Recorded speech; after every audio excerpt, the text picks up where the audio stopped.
말씀 위주로 제가 말씀을 전해드릴 테니까 집중하시면 말씀이 내 말은 영이요 생명이에요. 그러니까 하나님의 말씀, 우리 주님의 말씀이 들려질 때 살아납니다. 그래서 우리는 지금 궁극적으로 어떤 그 생명의 말씀을 이렇게 함으로써 이게 역사되어지는 것을 우리가 많이 합니다. 그래서 말씀이 심어지면 살아납니다, 사람들이. 그래서 자, 오늘 또 함께 집중하면서 보시면 좋겠습니다. 오늘은 예수님께서 부활하실 때 제자들은 무엇을 보았을까? 라는 주제로 하나님의 말씀을 함께 나누어 보도록 하겠습니다. 이게 찾아보니까 이게 부활하심으로 드러난 것이 너무 많아요. 그래서 제가 시리즈로 하려다가 일단 단편에 하려고 하는데 오늘 하는 데까지 한번 해보도록 하겠습니다. 이 시간에는 그 중에 몇 가지만 이렇게 복음적인 방면만 보도록 하겠습니다. 자, 요한복음 2장 22절에 보면 그 주께서 죽은 자들로부터 살아나셨을 때 제자들은 주께서 그들에게 하신 이 말씀을 기억하고 성경과 예수께서 하신 말씀을 믿더라. 아멘. 이게 죽은 자 가운데서 주님께서 부활하신 후에야 제자들이 믿었다는 게 이게 엄청나게 중요합니다. 이게 제자들이 그러면 그전에는 안 믿었나? 이게 온전히 주님을 어떤 분으로 믿어질 때 성령님이 임합니다. 그렇기 때문에 이분이 보여야 돼요. 아들이 보여야 돼요. 아들이 어떤 분이란 게 보일 때 우리는 살아납니다.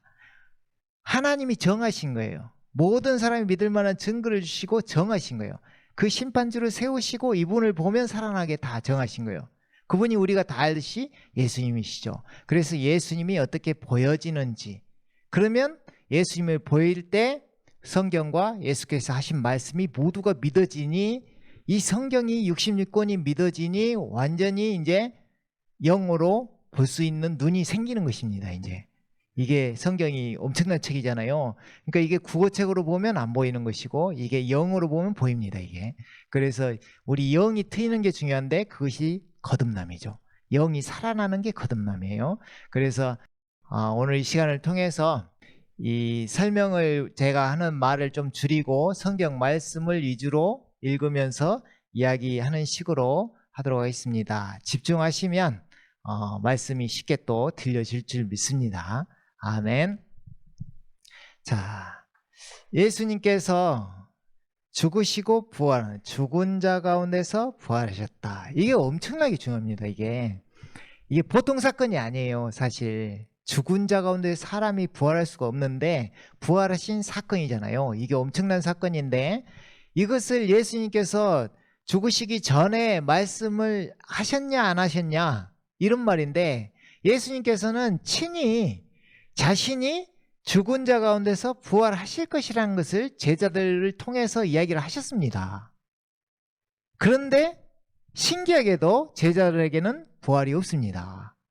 이걸 잘 보고 부활이 들어올 때 예수님이 보이는 이 역사가 일어나기 때문에 이게 엄청나게 중요합니다. 부활을 통해서 예수님이 누구신지 보이는 거, 이게 중요합니다. 그래서 마태복음 16장 21절 23절을 보면요, 예수님께서 자기가 예루살렘에 가야 될 것과 장로들과 선임 제사장들과 서기관들로부터 많은 고난을 받아야 될 것과 죽임을 당할 것과 셋째 날에 다시 일으켜질 것을 제자들에게 알려주기 시작하시더라. 그렇죠. 무엇을 알려주시기 시작하신가요? 내가 죽고 반드시 3일 만에 부활할 것이다. 이것을 계속 알려주기 시작해요. 근데 제자들의 시선은, 제자들은 이걸 못 봐요. 이걸 못 봐요. 그때 베드로가 주를 붙들고 말리기 시작하면서 말하기를, 주여 그럴 수 없나이다. 이런 일이 결코 주께 있어서는 아니 되옵나이다. 그러니까 주님은 지금 초점이 어디에 있습니까? 죽는 것에 있습니까? 아니면 살아나는 것에 있습니까?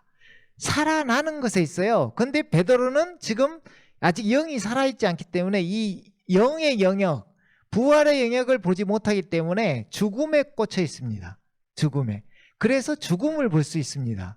왜냐? 사람은 다 죽기 때문에. 근데 분명히 주님께서 죽은 자 가운데 부활하신다는데 이게 안 보입니다. 신기해요. 요즘 시대에도 안 보여요. 이게 잘 안 보여요. 이게 죽음은 보여요. 십자가는 보이는데 부활은 잘 안 보여요. 이런 시대가 지금 또 마지막 시대인 줄 믿습니다. 그래서 부활이 드러나야 됩니다. 부활이 드러나야 돼요. 주께서 돌아서서 베드로에게 말씀하시기를, 이 사랑하는 제자가 말을 했는데 그 제자에게 이야기를 합니다. 사탄아, 내 뒤로 물러가라. 너는 나에게 걸림이 되는도다. 이는 네가 하나님의 일들을 생각하지 않고 사람의 일들을 생각함이라. 사람의 일은 이 육신적인 일로 이 세상의 시선이 있고 그것에 꽂혀 있습니다. 이게 안 보여요. 하나님의 일이 안 보여요. 하나님의 일이 보이기 위해서는 부활이 등장을 해야 됩니다. 그래서 네가 지금 여기서 말하는 하나님의 일은, 물론 주님을 믿는 것이 하나님의 일이라고 성경에 이야기하지만, 지금 하나님은 계획을 하시고 그 경륜 가운데 지금 이 땅 가운데 오시고 가시고 하시면서 우리에게 뭐 보여주시고, 그 다음에 교회를 하시고, 그 다음에 믿어지게 하셔서 쭉 해서 결국에는 자신의 신부 또 새 예루살렘까지 쭉 가는 그 과정이잖아요. 그 주님께서 다시 오신다는 것이고, 이 많은 일이 일어나야 되는데 그게 부활이 시작이 되어야 일어난다 이 말입니다. 죽으면 그걸 끝이잖아요. 죽으면 끝이잖아요. 그러니까 부활이 일어나야 시작인 거예요. 그래서 하나님의 일은 부활부터 시작하는 것입니다. 부활부터. 아멘. 그리고 부활하신 후에 하나님의 미랄이 되셔서 많은 열매를 맺는 것이 교회가 시작되는 그 계기가 되는 거죠. 교회를 만드신 것입니다. 아멘. 자, 마가복음 9장 9절에서 10절. 그들이 산에서 내려올 때, 이 산이 변화산, 보통 변형산 이렇게도 이야기하는데, 모세와 엘리야가 나타나고 제자들이 있는데 그 가운데 예수님이 변화가 되십니다. 놀라운 모습으로 변화가 돼 미리 보여준 거예요. 영광의 모습을 미리 보여준 거예요. 그런 상황에서 그 후 그들이 산에서 내려올 때 이제 다 봤죠. 분명히 베드로가 이렇게까지 이야기해요. 내가 이 장막 셋을 짓고 초막집 셋을 짓고 하나는 뭐 모세, 엘리야, 주님을 위해서 짓겠습니다. 이 엄청난 걸 체험하고 나서 지금 내려오는 장면인데, 주께서 당부하시기를 그들이 본 것을, 이걸 봤다 이 말입니다. 지금 본 것을 인자가 죽은 자들로부터 살아날 때까지는 아무에게도 말하지 말라고 하시니라. 근데 이렇게 봤으나, 눈으로도 봤는데도 불구하고 죽으시고 부활하신 것을 경험하지 못했기 때문에 이게 또 안 보입니다. 이게. 그들은 그 말씀을 자기들 속으로 간직하고 서로 묻기를, 죽은 자들로부터 살아난다는 것이 무슨 뜻인가? 제자들이 무엇을 고민하고 있습니까? 부활이 무엇일까? 이 부활이 무엇일까? 사람 다 죽는데 예수님은 왜 자꾸 죽은 자 가운데서 부활하신다고 할까? 살아난다고 할까? 볼 수가 없었죠. 그렇죠?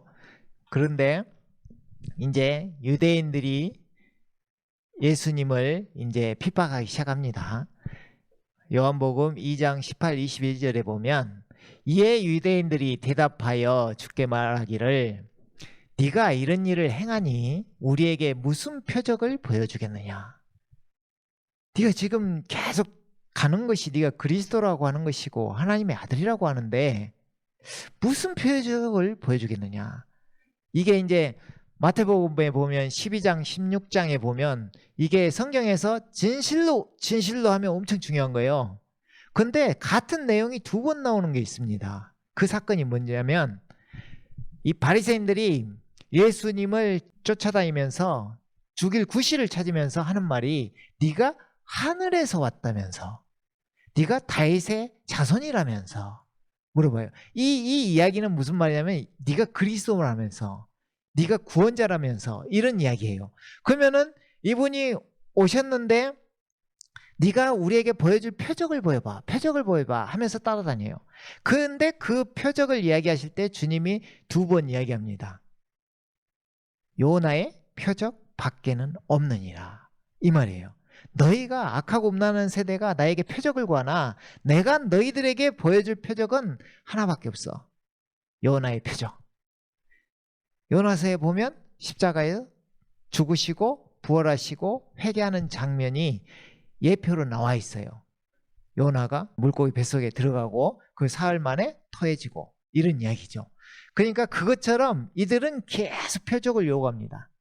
여기서도 마찬가지예요. 예수께서 대답하여 말씀하시기를 이 성전을 헐라. 그러면 내가 3일 만에 이것을 다시 일으키리라 하시니라.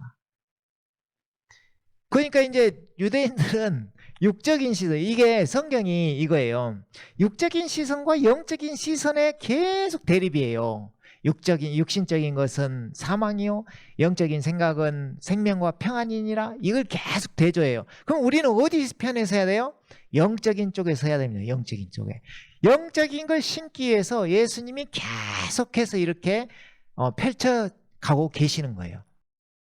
이 성전을 헐라 하면은 지금 예루살렘 성전이 딱 보이는데 그것을 헐라, 이게 보여지는 거고 육적인 거고, 유대인들이 이렇게 이야기하잖아요. 그러자 유대인들이 말하기를 이 성전을 짓는데 46년이 걸렸는데 네가 이것을 3일 만에 세우겠단 말이냐? 이 말이에요. 46년 걸려서 자기는 토닥토닥 이 보이는 건물을 지었는데 어떻게 3일 만에 그걸 세우겠다는 거냐? 근데 주님은 그러나 주께서는 성전된 자기 몸에 관하여 말씀하신 것이라. 자신이 죽으시고 부활하시겠다는 이야기죠. 이게 그 이사야서 7장, 8장, 9장이 진짜 중요해요. 이사야서가 7장에 보라 처녀가 잉태해 아들을 낳을 것이요 그 이름 임마누엘. 8장에 보면 그가 성소가 되시리라. 우리 가운데 장막을 치시는 이 말씀이 육신이 되어 우리 가운데 거하심에, 이게 이제 다른 성경에 보면 또 장막을 치심에 이 말이에요. 무슨 말이냐면 우리 가운데 자신이 성전이 되셔서 지성소가 되셔서 우리가 예수님 안에 거하게 하셔서 그 안에 하나님을 만날 수 있게 하신 거예요. 교통할 수 있게 하신 거예요. 그러니까 반드시 예수님 안에 들어가야 돼요. 이것은 어떻게 들어가느냐? 거듭나야 들어갈 수 있는 거예요. 이것은. 그러니까 예수님 안에 들어가면 무슨 일이 일어나는데 그 안에 들어가는 걸 주님께서 오셔서 자신이 직접 성소가 되시겠다 이 말이죠. 자신이. 근데 이것을 보여주신 사건이 또 부활이에요. 그 후 주께서 죽은 자들로부터 살아나셨을 때 제자들은 주께서 그들에게 하신 이 말씀을 기억하고 성경과 예수께서 하신 말씀을 믿더라. 그러니까 이 말을 할 당시에는 못 믿었더라. 죽은 자 가운데 부활하신 후에야 예수께서 하신 말씀을 기억하고 믿었더라 이 말이에요. 우리가 아무리 예수님의 말씀을 봐도 또 성경을 봐도 구약이든 신약이든 이 말씀을 봐도 이게 영으로 다가오지 않으면 이 말이 뭔 말인지 모르는 거예요.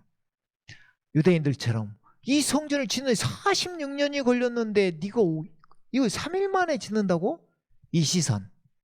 근데 부활하신 후에야 성경과 예수께서 하신 말씀을 믿었더라. 이게 이제 그 성경에 예수께서 하신 말씀, 이게 구약에서 예언한 게 이루어졌다는 걸 이야기하는 거예요. 성소가 되신다는 그 약속. 이사야서 8장 14절. 그죠? 그래서 지금 정계가 죽은 자 가운데서 부활하신다는 것이 이렇게 중요하구나. 이게 중요합니다. 그래서 또 이 장면은 이제 부활하셨어요. 이제 마가복음 16장 6절 7절. 이제 아무도 지금 못 본 상태에서, 모르는 상태에서 주님이 부활하셨는데 지금 이 말씀이 이 시대상을 또 많이 이야기를 하고 있어요. 지금 주님을 어디에서 찾느냐 이거거든요. 주님 어디서 찾느냐. 지금 그가 여인들에게 말하기를, 이 그가 그 천사들이에요. 천사가 나타나서 지금 여인들이 뭐하러 가냐면 그 주님이 죽으셨잖아요. 십자가에 죽으시고 지금 무덤에 장사되었어요.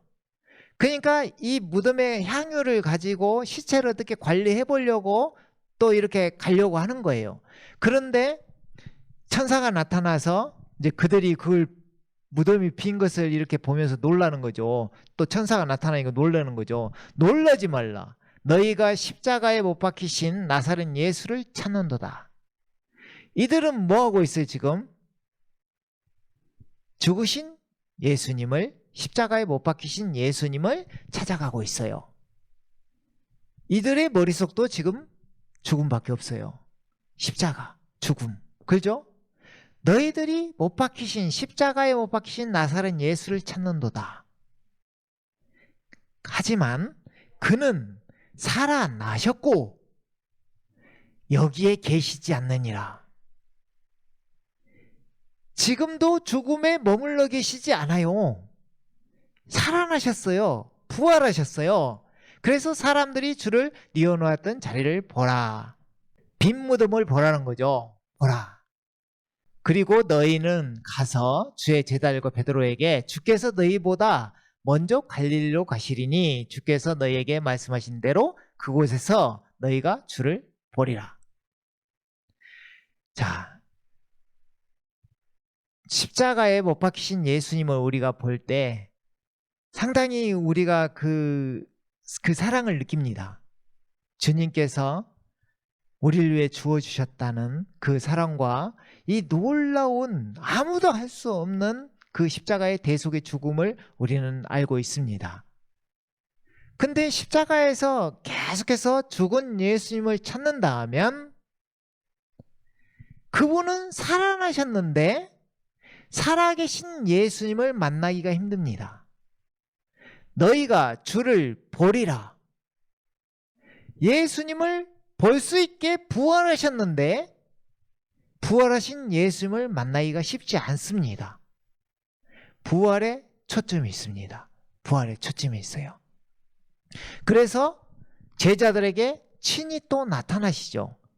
그런데 거기에 도마가 없었다는 거죠. 요한복음 20장 27절 28절에 보면 도마에게 말씀하시기를 네 손가락을 이리 내밀어 나의 손을 보고 너의 손을 내밀어 내 옆구리에 넣어보라. 그리하여 믿음 없는 자가 되지 말고 믿는 자가 되라. 이 말씀은 이제 저번에 시간에 했기 때문에 이게 믿음 없는 자? 믿는 자? 예수님을 보고 믿는 자? 보지 못하는 자?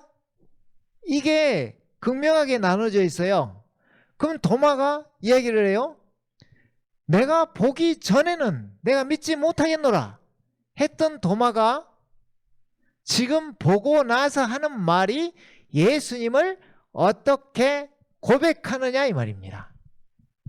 예수님을 어떻게 고백하느냐. 어떻게 고백해요? 나의 주, 나의 하나님이요. 이건 벌써 무릎 꿇었다는 것이고 입으로 지금 고백하고 있다는 이야기입니다. 이게 중요합니다. 이게 주님께서 로마서 14장 9절에 보면 우리를 위해 십자가에 죽으시고 부활하신 이유가 나와 있습니다. 그 이유가 뭐냐? 산 자와 죽은 자의 주가 되려 하심이라. 빌립보서 2장에도 나와 있어요. 모든 무릎을 예수님의 이름에 꿇게 하시는 거예요. 이름에. 그리고 나서 그 이름 앞에 모든 무릎을 꿇게 하시고 예수님을 주로 신하여 주. 이게 이사야서하고 연결이 되면서 이분이 그 하나님이라는 걸 내가 그니라. 그것이 연결이 되면서 예수님이 하나님이라는 게 보이는 거예요. 이 놀라운 일이 벌어지는 거예요. 그러면 이제 완전히 이제 큰 타격을 입는 거죠. 사람이. 이 엄청난 하나님이 어떻게 이 땅에 오실 수 있으며 죽고 부활하실 수가 있느냐 이 말이에요. 이게. 이 모든 게 우리를 위해 하셨다는 게 점점 더 크게 보여지는 거예요. 그게 이제 바울 사도가 서신서에서 쫙 펼쳐나가는 거예요. 이 죽음이 무슨 죽음이고 이 부활이 어떤 부활이고 무엇을 위해 이것을 하셨고 미래의 어떤 일을 위해서 우리에게 이렇게 하셨는지 쫙 펼치는 거죠. 자, 디모데후서 2장 7절에서 9절 말씀 먼저 볼게요. 이 말씀은 이게 복음이라는 것을 성경에서 이게 복음이야 하고 가장 작게 설명해 놓은 한 구절에 정리를 해 놓은 게 있어요. 바울 사도가. 자, 내가 말하는 것을 숙고해 보라. 주께서 너에게 모든 일에 명철을 주시기 원하노라. 나의 복음대로, 내가 전한 복음대로. 바울 사도가 이 복음 전한 거예요. 다윗의 씨인 예수 그리스도께서 죽은 자들로부터 일으켜 지셨음을 기억하라. 지금 디모데에게 이것을 이야기한 거예요. 이것을. 그러니까 다윗의 씨라는 것은 다윗의 혈통에서, 저번에 이제 우리 복음에 대해서 로마서 1장 1절에서 4절 봤죠? 그게 복음이에요. 근데 이걸 함축해 놓은 거죠. 그죠? 하나님께서 미리 약속하신, 선지자를 통해 미리 약속하신 그 아들, 그분이 다윗의 혈통으로 오실 것이다. 그런데 그분께서 어떻게 알 수 있느냐? 예수님께서 죽은 자 가운데서 부활할 것이다. 이게 보이면 예수님 보이는 거예요. 이게 보이면. 그죠? 그래서 이 복음으로 인하여 내가 악을 행하는 자처럼 매여서까지 고난을 받고 있으나, 지금 바울 사도가 이 복음 때문에 고난을 받고 있는 것입니다. 신기하죠, 이게. 사람 살리는 복음인데 이 복음 때문에 고난을 받고 있으며 하나님의 말씀은 매이지 아니하느니라. 변치 않는다. 바로 선다. 하나님의 말씀은 선다 이 말이에요. 자, 이 장면을 다시 한번 이제 베드로의 그 복음 선포로 말미암아 한 번 더 보겠습니다. 사도행전 2장 30절에서 32절인데요. 지금 다 문들이 닫혀 있었는데 주님이 갑자기 나타나시는 거예요. 부활하신 예수님을 보여줬어요. 그리고 나서 지금 부활하신 예수님을 이제 만난 이 제자들은, 그 다락방에 이렇게 모여있는 제자들이 기도하면서 성령님이 임하시니까 뛰쳐나와 복음을 이제 선포하는 장면인데, 그러므로 그가 선지자가 되어 육신을 따라 그의 후손 중에서 그리스도를 일으키시어 그의 보좌에 앉게 하신다는 맹세를 하나님께서 자기에게 하신 것을 알고. 자, 여기서 그가 누구냐면 다윗이에요. 다윗이 자신이 죽은 자 가운데 살아난다는 이야기를 한 것이 아니라 그가 미리 앞을 내다봄으로 그리스도의 부활에 관하여 말한 것은, 이게 어디냐면 시편 16편. 자, 시편 한번 찾아볼까요? 시편 16편 10절 보면 이렇게 나와 있어요. 이는 주께서 내 혼을 지옥에 버려두지 아니하시며 주의 거룩하신 분으로 썩어짐을 보지 않게 하실 것임이니이다. 주께서 내게 생명의 길을 보여주시리니 주의 면전에는 충만한 기쁨이 있고 주의 오른편에는 즐거움이 영원토록 있나이다. 아멘. 이 길이 지금 이걸 보고 가는 길이 생명의 길이에요. 생명의 길이에요. 이 길이 보이면 뭐라 해요? 주의 앞에 면전에는 충만한 기쁨이 있고 주의 오른편에는 즐거움이 영원 무궁토록 있나이다. 이게 무엇이 보였길래 지금 생명의 길이 보인 것입니다. 그리스도의 부활. 그리스도의 부활에 관하여 똑같이 이야기해요. 베드로도 이걸 인용했기 때문에 주의 혼이 지옥에 버려지지 아니하였으며 또 주의 육신도 썩어짐을 보지 아니하였나이다는 것이라, 이 말이에요. 그리고 베드로가 이제 강하게 하는 말, 너희들이 십자가에 못 박은 예수를 하나님께서 살리신지라 주와 그리스도가 되게 하셨느니라. 이 예수를 하나님께서 살리셨으니 우리 모두가 그 일에 관한 증인이라. 사도행전 전반이 죽은 자 가운데서 부활하신 예수님을 전하고 증인이 되어서 순교하는 삶을 살아가는 모습을 그리고 있습니다. 이게 바로 부활의 증인이라는 거예요. 부활의 증인. 그 일에 관한 증인이라. 이 예수를 하나님께서 살리셨으니, 분명히 죽었는데 살리셨다. 그래서 우리가 증인이다. 이 말입니다. 아멘. 자, 그래서 그 이어지는 이제 말로 사도행전 2장 36절 40절 보면요. 그러므로 이스라엘의 온 집이 분명히 알 것은 너희가 십자가에 못 박은 이 예수를 하나님께서 주와 그리스도가 되게 하신 것이라. 부활하신 주님이 우리의 주님이 되시고 그리스도가 되게 하신 것이라. 그들이 이 말을 듣고 이들은 알아본 거죠. 자기들이 죽인 이 예수님이 메시아인 거예요. 자기들이 이날 평생 기다렸던 그 구원자 그리스도신 거예요. 근데 자기들이 자기들 손으로 지금 죽였어요. 이게 우리들한테도 적용이 돼야 돼요. 우리를 위해 죽으신 거예요. 우리를 위해. 근데 우리라고 하면 잘 감이 안 와요. 자신을 위해, 나를 위해, 여러분들을 위해 죽으신 거예요.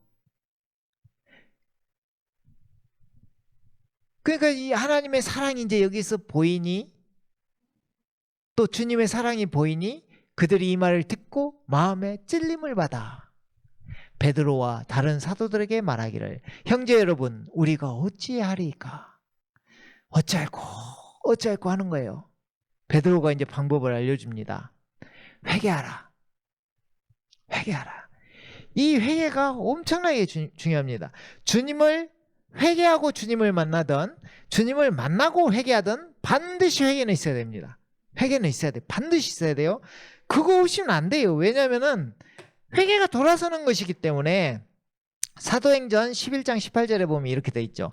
그들이 이런 말을 듣고 잠잠하더라. 그리고 하나님께 영광을 돌리며 말하기를, 그러면 하나님께서 이방인들에게도 생명에 이르는 회개를 주셨도다.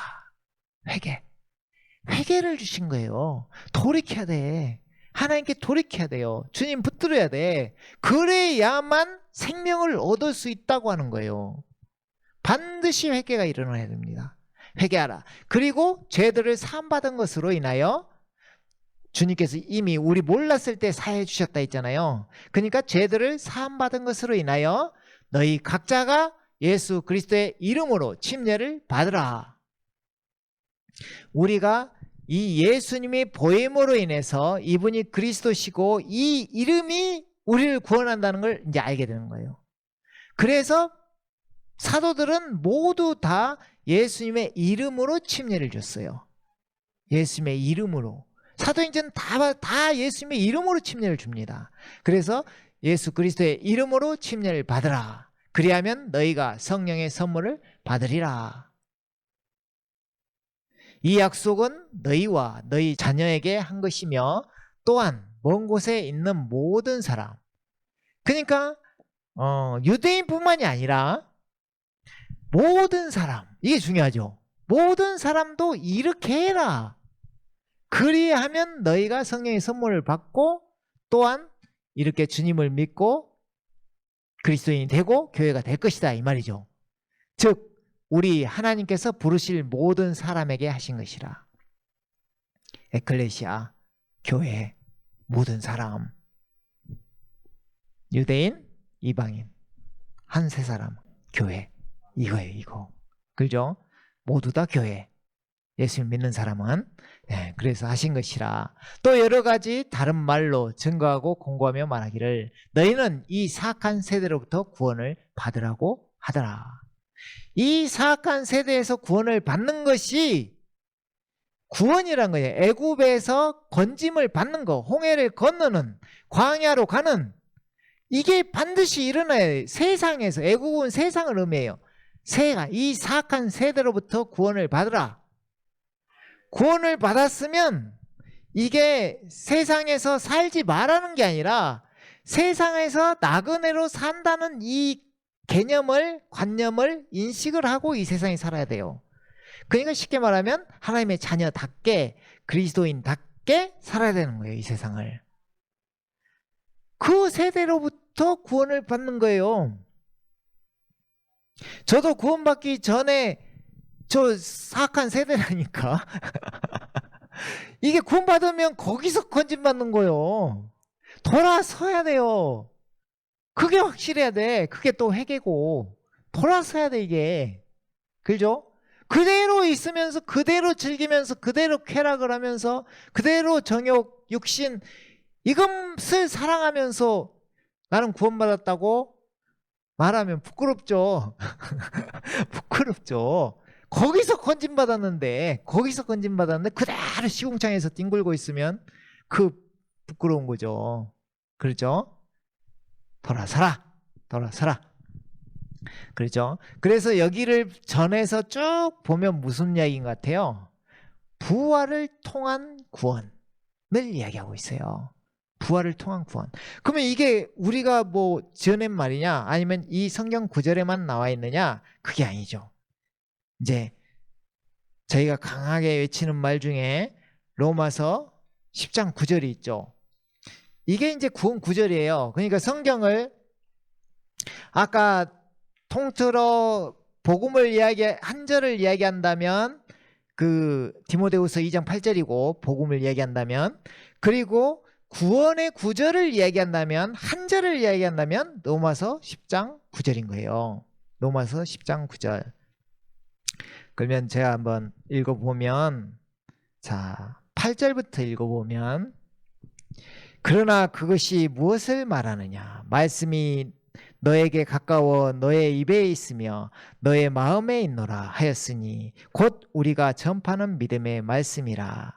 이게 이제 신명기 30장을 인용한 말씀인데, 이 말씀이 육신이 되시는 과정, 이게 멀리 있는 게 아니다. 주님은 오셨다. 주님은 가까이 오셨다. 말씀이 육신이 되셨다. 가까이 오셨다. 우리가 전파하는 믿음의 말씀이라, 이런 말이고, 9절에 보면 네가 네 입으로 주 예수를 시인하고, 예수를 주로 시인하는 거예요. 또 하나님께서 그를 죽은 자들로부터 살리신 것을 네 마음에 믿으면 구원을 받으리라. 무엇을 믿어야 되나요? 하나님께서 예수님을 죽은 자들로부터 살리신 것을 믿는 거예요. 근데 어디에 믿어야 되나요? 마음에 믿어야 되는 거예요. 그래서 이 예수님을 마음에 믿기 위해서는 반드시 부활에 집중을 해야 돼요. 부활이 뚫리지 않으면 이게 안 보여요. 이게 안 보여. 제가 이제 이 뭐 영상을 보여줄 수도 있고, 많은 사람들이 이게 가려졌다는 것을 볼 수 있어요. 보여드릴 수도 있어. 가렸어요. 지금 가렸어. 뭐가 가렸어요? 부활.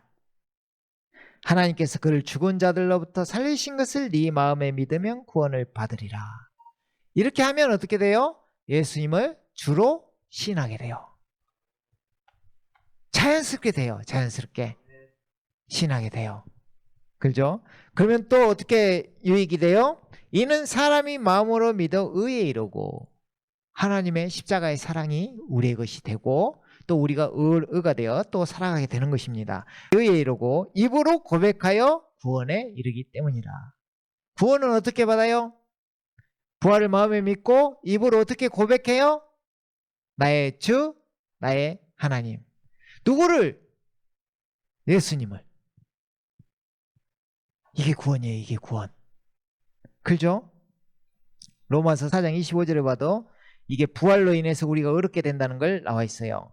25절에 보니까 예수께서는 우리의 범죄함으로 인하여 드려지셨고 죽으셨고 우리의 의롭게 하심을 위하여 다시 일으켜 지셨느니라. 부활로 우리가 의롭게 되는 거예요. 이게 믿음이 있기 때문에, 믿음이 첨가돼야 되기 때문에 그런 거예요. 십자가에서 의롭다 하셨어요. 이미 우리를 죄 사해 주셨고 구속도 하셨고 계속 하셨어요. 근데 믿는 자가 구원을 받는 거죠. 믿음이 첨가돼야 하기 때문에 부활이 들어가야 의롭다 여김을 받는 거예요. 이해 가시죠? 이게 이게 상당히 이해하면 감이 확 와요. 아, 부활해서 믿어져 어렵다는구나, 이렇게. 아멘. 십자가의 사랑은 우리가 허물과 죄로 죽었을 때, 번지상 진노의 자녀였을 때 주어졌어요. 이미 사랑을 보여주셨어. 그 이야기. 믿음으로 취하는 이야기. 아멘. 자, 그래요. 그래서 자, 우리가 이제 이 모든 믿음, 부활, 뭐 십자가의 사랑, 또 그 예수님 나의 주 나의 하나님, 이 고백, 구원, 성령님 받는 거, 이 모든 것이 무엇 때문이느냐? 거듭남 때문에 그런 거예요. 거듭남 때문에. 구원의 최종이 거듭남이 돼야 돼요. 거듭남이 돼야 돼. 근데 여러분들은 이제 보통은 거듭난다 하면은 일반적으로 생각하기를 이렇게 생각해. 내가 이제 이렇게 믿음이 찾아왔고 내가 아까 시궁창 이야기했으니까 시궁창 같은 곳에서 빠져나와 뭐 담배를 끊었던 술을 끊었던 뭐 이렇게 해서 내가 좀 착하게 살고 어렵게 살고 또 교회 잘 다니고 이걸 거듭남으로 생각하는 사람들이 너무 많아요. 너무 많아. 어떻게 보면 그것을 깊이 보면 그렇다 할 수도 있어요. 그런데 거듭남에 대한 인식은 우리가 할 수 있는 게 아니라는 거예요. 우리가 거듭난다고 생각해. 자기가 이렇게 열심히 해서 육을 벗고 막 이렇게 착하게 살고 어렵게 살면 거듭난다고 생각해. 그게 아니에요. 여기 정확히 나와 있어요. 베드로전서 1장 3절에서 5절 보면 하나님 곧 우리 주 예수 그리스도의 아버지를 성축하리로다. 지금 하나님 아버지예요. 성축하리로다. 그분은 그의 풍성하신 자비하심을 따라 죽은 자들로부터의 예수 그리스도의 부활로 인하여 우리를 거듭나게 하사 산 소망을 갖게 하셨으며. 이 말. 이게 이제 잘 안 보이면 또 이렇게 생각할 수 있어요. 부활을 믿음으로 거듭났다. 어떻게 보면 또 맞아요. 근데 자세히 보면 이렇게 돼 있어요. 우리가 어떻게 거듭나는 게 아니라 예수님께서 2000년 전에 십자가에 죽으실 때 우리 함께 죽은 것이고 부활하실 때 함께 부활한 거예요. 이게 함께 살아났다, 이것이 거듭남이에요. 이게 거듭남이에요. 그러니까 우리는 예수님이 완성하신 걸 믿음으로 취하는 거예요. 그러니까 믿는 자는 거듭난 자인 거예요. 내 행실을 어떻게 만들어 거듭나는 게 아니라 믿는 자는 거듭나는 거예요. 왜냐하면 예수님이 2000년 전에 행하신 일인데 그것을 내가 행해서 되는 일이 아니죠. 2000년 전에 행한 일인데 이게 하나님께서 봐봐요. 잘 봐봐요. 죽은 자들로부터의 예수 그리스도의 부활로 인하여 우리를 거듭나게 하사. 부활로 인해. 그래서 부활이 중요한 거예요. 부활이 우리가 인식이 돼야만 예수님 부활, 내 부활. 이게 침례로 예표된 거예요. 침례가 뭐예요? 죽었죠? 물에 잠기는 게 죽는 거예요. 그죠? 그리고 나올 때 뭐 한 거예요? 살아난 거예요. 이게 거듭남이에요. 거듭남이에요, 이게. 이해가시죠? 부활로 거듭난다. 부활로 거듭난다. 예수님께서, 그러니까 이제 구원받은 자는 함께 죽었고 함께 살았다는 것에 집중해야 되는 거죠. 구원받은 자는 내가 이미 죽었고 살았다는 걸 알게 될 때 이제 뭐가 일어나요? 해방이 일어나요. 해방이. 완전히 이제 이 세상에서 진짜 멋지게 살 수 있는 사람이 되는 거죠. 자, 그래요. 그래서 산 소망을 갖게 하셨으며 너희를 위하여 하늘에 썩지 않고 더럽지 않고 세잔하지 않는 유업을 간직해 두셨으니 너희는 마지막 때에 나타내려고 예비하신 구원을 위하여 믿음으로 말미암아 하나님의 능력으로 보호받고 있느니라. 아멘. 자, 구원이라는 게 받고 끝나는 게 아니라 구원을 얻기 위하여, 그러죠? 그것도 너희는 마지막 때에 나타내려고 예비하신 구원을 얻기 위하여. 그죠? 그러니까 구원이라는 것을 이렇게 생각하면 돼요. 이미 구원을 받았어요. 쉽게 말하면 천국은 가요. 천국 시민이에요. 구원을 받았어요. 근데 구원을 이루라 그래요. 빌립보서 2장에서 두렵고 떨림으로 너희 구원을 이루어가라. 이루라고 해요. 그리고 구원이 완성된다고 그래요. 여기서도 마찬가지고 구원이 완성된다고 해요. 이게 의가 되었을 때 고린도전서 1장 30절 이야기인데 우리가 거듭나면 예수님 안에 들어가요. 예수님 안에 들어가는데 그 예수님은 하나님께로부터 나셔서 우리에게 뭐가 되시냐면 지혜가 되시는데 그 지혜가 놀랍게 우리의 의가 되시고 이게 구원받았다는 거예요. 의가 되셨어요. 구원받았다는 거예요. 그 하나는 뭐야? 거룩함이 되셨어요. 거룩함이 구원을 이루어가는 거예요. 이것도 예수님이 지금 하고 계시는 거잖아요. 이루어가는 거예요. 그리고 구원이 완성되는 구속함이 되셨어요. 이것은 로마서 8장 23절에 몸의 구속을 기다리고 있는 모습이에요. 구속함이 됐다는 것은 그때 주님 오시는 날 우리가 부활체를 입는 거예요. 몸의 구속, 몸의 구원, 부활체를 입는 거예요. 이 일이 벌어진다는 거예요. 지금 여기에서도 그 이야기를 하는 거예요. 지금. 근데 감사하게 뭐예요? 믿음으로 말미암아 하나님의 능력으로 보호받고 있느니라. 믿음이 진짜 중요하죠. 믿음이. 아멘. 자, 그래서 고린도전서 15장 51절 54절 보니까 이제 이렇게 된 우리가 이 예비된 구원을 받는 모습, 그죠? 받는 모습. 그러니까 우리가 이게 강하게 돼야 되는 게 하나가 있어요. 뭐냐? 예수님 생명, 내 생명. 예수님 부활, 내 부활. 예수님을 아무리 부활한다고 부활하신 예수님 나의 주 나의 하나님 너무 멋져. 근데 내가 부활한다는 마음이 속에 없으면 안 되는 거예요. 내가 부활한다는 걸 알아야 돼. 자신도 예수님이 예표로 보여주셨고 미리 보여주셨고 맏아들이 되셨고 우리 아들들 딸들 되는 거잖아요. 그러니까 이것을 보고 나도 부활할 수 있구나. 오늘 제목이 지금 부활하실 때 제자들이 무엇을 봤나? 자신들도 부활할 수 있다는 걸 본 거예요. 그리고 뭘 봤어요? 영원한 세계를 본 거예요. 영생을 본 거예요. 영생. 영원한 생명. 이게 뭐예요? 부활, 생명. 이게 믿음이 심어지면 부활 생명이 우리 안에 들어요. 이게 영접한다는 거예요. 예수님을 나의 주 나의 하나님을 영접한다는 이야기예요. 그러면 부활 생명이 와요. 이게 믿음이나 영접이나 다 연관돼 있죠. 아멘. 자, 그러면 이제 고린도전서 15장 51, 54절에 보니까 보라 내가 너희에게 한 가지 신비를 말하노니 우리가 다 잠잘 것이 아니요 오히려 우리가 모두 변화될 것이니 마지막 나팔 소리에 눈 깜짝하는 순간에 그러하리라. 항상 깨어서 우리가 그날을 기다려야 돼요. 그죠? 눈 깜짝하는 순간에 일어나니까 그죠? 나팔 소리가 나면 죽은 자들이 썩지 아니하는 몸으로 일으켜지고 지금 죽은 자들은 일으켜지고 이걸 부활이라는 거예요. 그리고 우리는 살아서 주를 만나면 어떻게 돼요? 주님 오시면 우리도 변화되리라.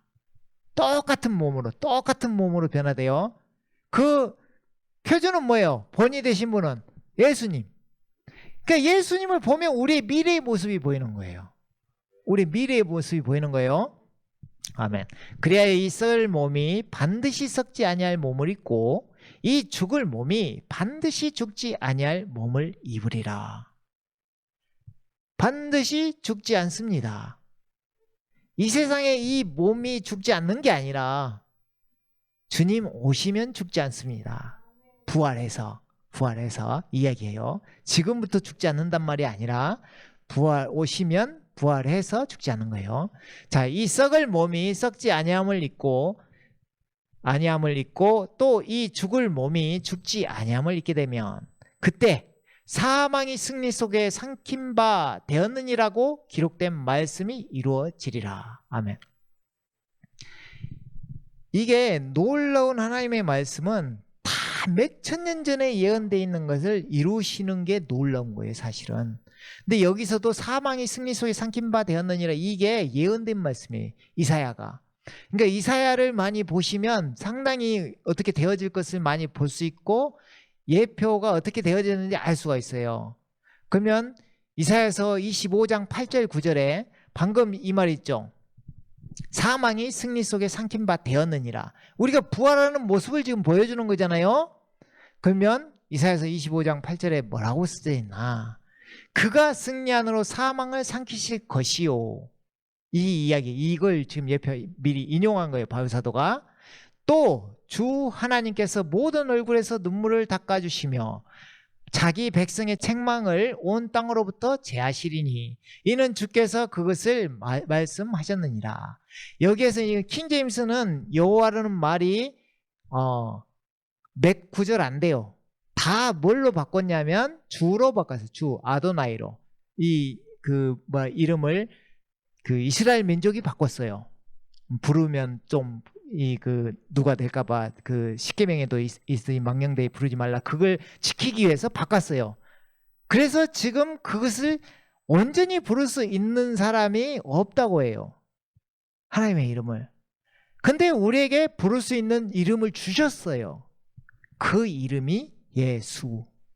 그 이름을 예수라 하라, 이런 말이에요. 그러니까 하나님의 아들이 중요한 거예요. 아들이 중요한 거야. 그죠? 그래서 이분이 그분이라는 걸 이제 여기서 이야기해요. 그날에는 이제 주님 오시는 날, 아까 그날에 우리 다 변화된다 했죠? 그날에는 그가 승리 안으로 사망을 삼키실 그날에는 보라, 이분이 우리의 하나님이시라. 누가 와요, 그날에? 우리 누구 기다리고 있어요, 지금? 예수님이 기다리고 있어요, 부활하신 예수님. 그죠? 근데 다 보면서 지금 이렇게 한다는 거예요. 보라, 이분이 우리의 하나님이시라. 우리가 그를 기다렸으니 그가 우리를 구원하시리로다. 이분이 주시라. 이 주가 뭐예요? 이분이 개역개정에 보면 여호와시라, 이 말이에요. 여호와시라. 우리가 그를 기다렸으니 우리가 그의 구원을 기뻐하고 즐거워하리라. 아멘. 그리고 이것을 바울 사도가 또 인용을 해요. 디모데후서 1장 10절에 그러나 이제는 우리 구주 예수 그리스도의 나타나심으로 그것이 드러났으니 그는 죽음을 폐기하시고, 이 말이잖아요. 그가 승리한으로 사망을 삼키실 것이요. 그는 죽음을 폐기하시고 복음을 통하여 생명과 불멸을 밝히셨느니라. 생명과 불멸을 밝히셨느니라. 복음을 통해 생명 얻는 이야기예요. 지금 성경이라는 것이 생명 얻는 거예요. 자, 이런 말이에요, 이런 말. 고린도전서 15장 17절에 보니까, 자, 이게 지금 엄청난 말을 지금 바울 사도도 하고 있고 예언도 되어 있고 지금 예수님도 말씀하시고, 이게 이루어지냐 안 이루어지냐, 이게 상당히 중요하잖아요. 진짜냐 아니냐. 자, 고린도전서 15장 17절에 보니까 만일 그리스도께서 일으켜지지 못하셨다면 너희의 믿음도 헛되고 너희가 여전히 너희 죄들 가운데 있는 것이라. 무슨 말이에요? 이 부활을 모르면, 부활하지 아니하셨으면 우리 믿음이 헛되다는 거예요. 그러니까 십자가에서 절대 끝나면 안 돼요. 부활로 가야 돼요. 너희의 믿음도 헛되고 너희가 여전히 죄들 가운데 있는 것이라. 근데 이걸 반대로 이제 돌려봐요. 부활이 진짜면 너희의 믿음이 참되고 너희가 여전히 너희 죄들 가운데서 있는 것이 아니라 죄사함을 받았느니라. 이게 되는 거죠. 그러니까 무슨 말이에요? 부활로 인해서 이 모든 말씀이 참되다는 게 알아지는 거예요. 그래서 오늘 본 말씀이 중요한 거예요. 예수님께서 죽은 자 가운데 살아나신 후에야 제자들이 성경과 예수께서 하신 말씀을 믿었더라. 이게 중요한 거예요, 이게. 부활이 우리에게 마음판에 심어져야 될 줄 믿습니다. 아멘. 이제 마무리하도록 하겠습니다.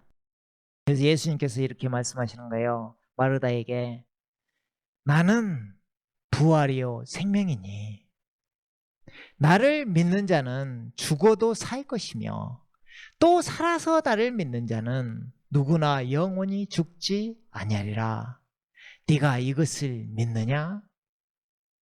이 물음인 거예요. 사실은 믿음이라는 게 이 물음이야. 너 죽어도 살 수 있을 것 같아?